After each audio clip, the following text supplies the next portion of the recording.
Keith Thurman says, if I have to take another fight before facing Spence Ugas winner, so be it. I don't know about this direction of Bud, though. Let's talk about it. Push the weight in no flex. Flex the livest one in the section. Fit the runner, boy, you nigga, no question. You will run a motherfucker high stepping. Hey, you never had a big enough weapon. Motherfucker never learned your lesson.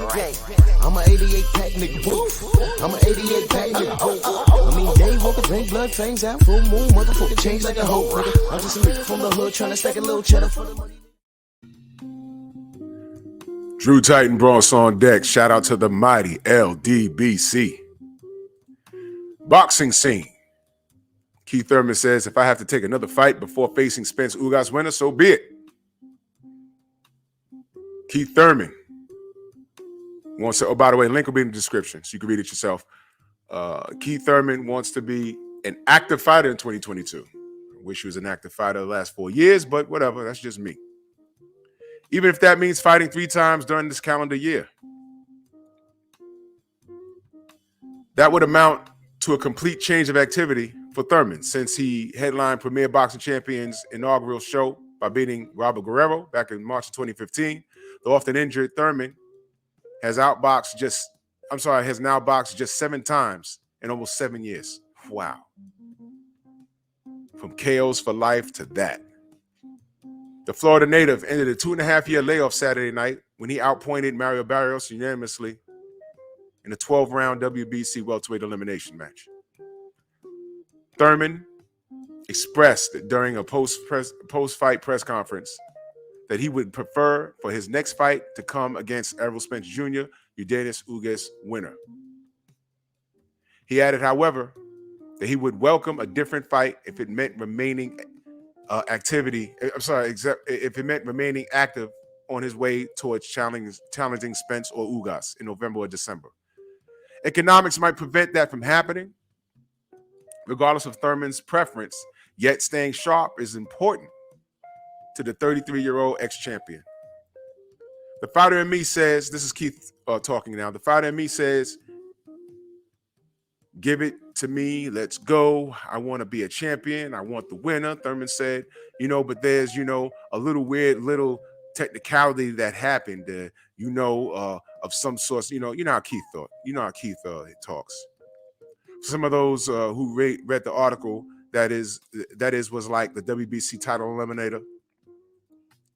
I don't know the politics all the time, man. I'm just a performer.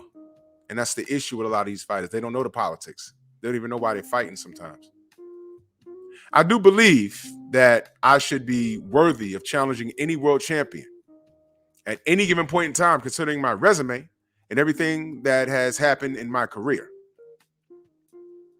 It's debatable. But it does feel very good just to be back. So if I have to take another fight and just keep on going at it, like I said, go from being good to being great to being a champion, then so be it. Okay. I'm just going to go through the article, the important part right here. Crawford of Omaha, Nebraska is a promotional free agent, however, which could enable Thurman to fight the winner instead.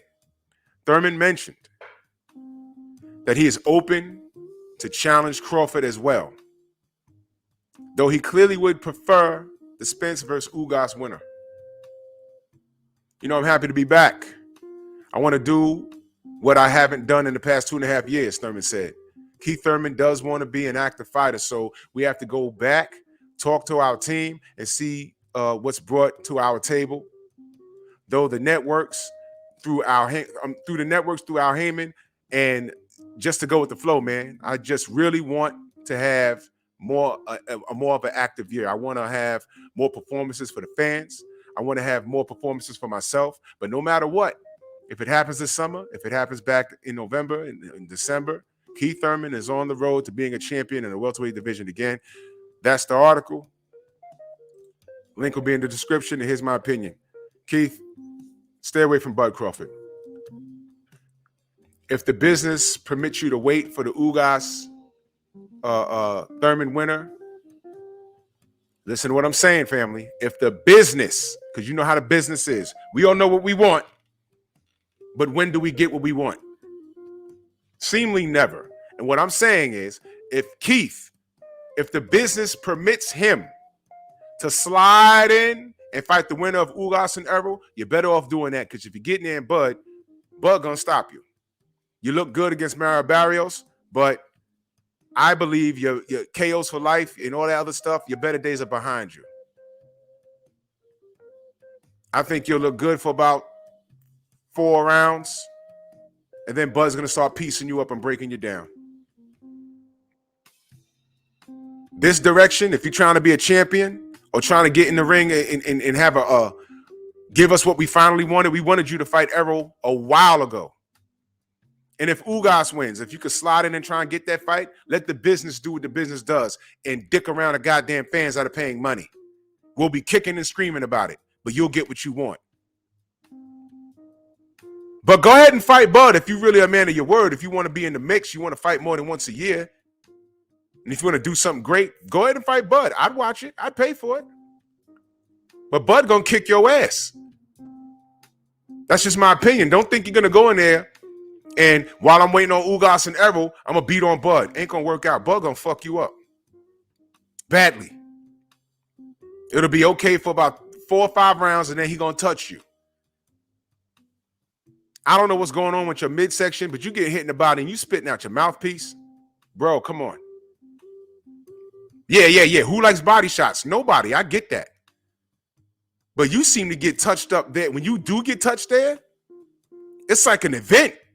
And now it's the thing. So if you can get a ham and egger, take that. But hey, man, this fight is good for boxing. Promoter hat, supporter hat. A supporter hat is different from a promoter hat. If you're being a promoter and you're playing it safe, fight somebody in the top 10 and see if you can get away with that. You ain't gonna make no real bread.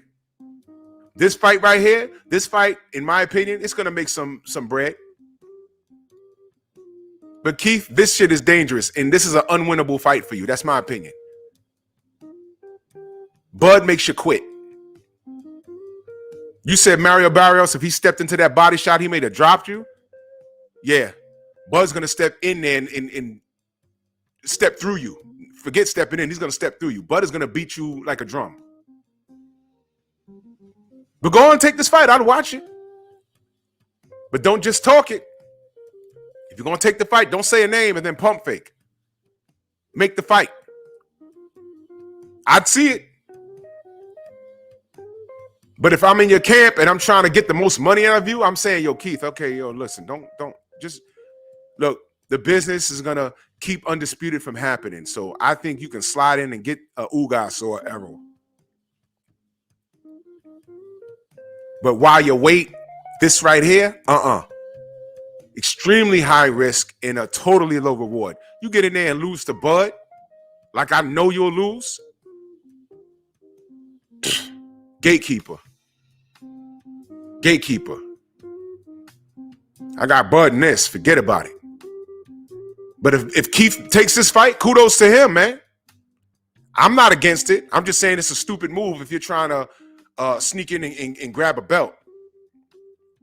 Don't try and get Bud's belt. I mean, that also makes sense. If you can get in there and beat Bud, now they got to come see you to become undisputed. That makes sense. The problem is you just don't win this fight, Keith. That's just my opinion. But go on and jump in that traffic. Let's see what happens. That's just my opinion. Bronx on deck. Y'all let me know what y'all think. Move!